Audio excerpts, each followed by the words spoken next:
I want to thank the gentlelady for the time. And Madam Speaker, I rise in opposition to the previous question so that we can amend the rule to immediately consider H.R. 6858, the American Energy Independence from Russia Act. We're on the House floor today because House Democrats have decided to bring up yet another bill to benefit their special interest instead of dealing with the number one pocketbook issue facing the American people. That's energy affordability and reliability. The world is at the brink of war, and Americans are suffering from higher prices, not only at the gas pump, but in every part of American life, because when energy becomes more expensive, everything else does as well. Recent news reports show that Democrat members of this body are asking the president to declare climate emergency and halt energy production on federal lands entirely. The Transportation Secretary, this is hard to believe, but he tells Americans to stop complaining about high gas prices and buy electric vehicles that cost nearly twice as much as the median wage in this country. He might as well have yelled, "Let them eat cake." Energy security is national security, and increasing our energy security should be the number one priority in Congress today instead of finding new ways to enrich trial lawyers. Representative Kathy McMorris-Rogers' bill, the American Energy Independence from Russia Act, of which I'm an original co-sponsor, is a critical step we must take to reverse President Biden's anti-American energy policies that have emboldened Vladimir Putin to invade Ukraine.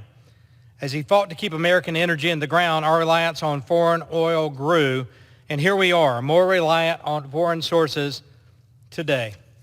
Last year, I stood on the floor of this House and talked about the flawed decision by President Joe Biden to lift the sanctions on the Nord Stream 2 pipeline, further tying European nations to Russian sources of energy, primarily natural gas, which burns dirtier than American gas.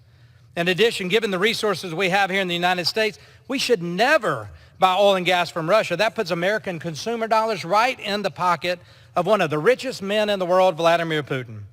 And he is laughing all the way to the bank and now, sadly, all the way to Ukraine. Russian imports, oil imports, reached an 11-year high last year in the United States, which cost American consumers $17.5 billion. The McMorris-Rogers bill would immediately approve the Keystone XL pipeline, remove all restrictions on LNG exports, restart oil and gas leasing on federal lands and waters, and require the Biden administration to submit to this Congress an energy security plan to reduce energy and gas prices for all Americans. Despite President Biden's deflection, this isn't Putin's price war or price hike. Gas prices were already up 55% from the day Biden took office, and this was before Russia invaded Ukraine.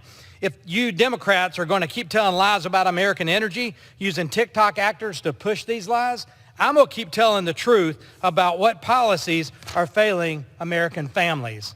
This attack on American energy started during President Biden's campaign for president.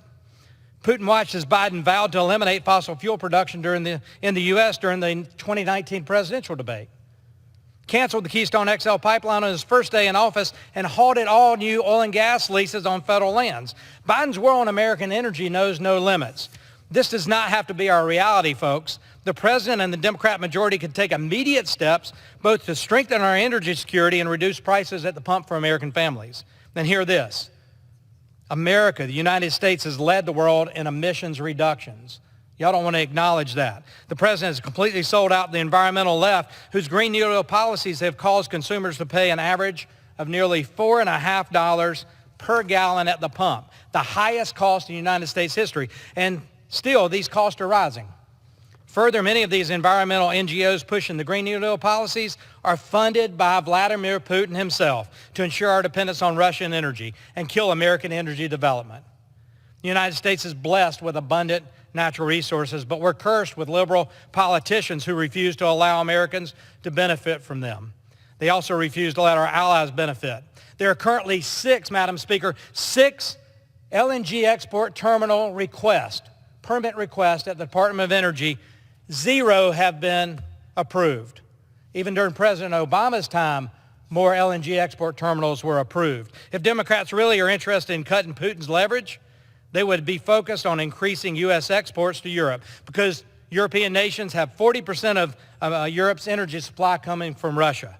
The reality is they would rather sell their Green New Deal ideology while lining the pockets of tyrants in the Kremlin, in Iran, and in Venezuela. The American consumers are paying these tyrants. Europe and the rest of the world needs American energy leadership at this time. Drill more, export now, and cut off that money pipeline to Vladimir Putin. Let's flip the switch and vote on American energy independence from Russia Act, unleash American energy production and security. And I urge a no vote on the previous question so the House can immediately consider this important bill. And with that, I yield back the balance of the time.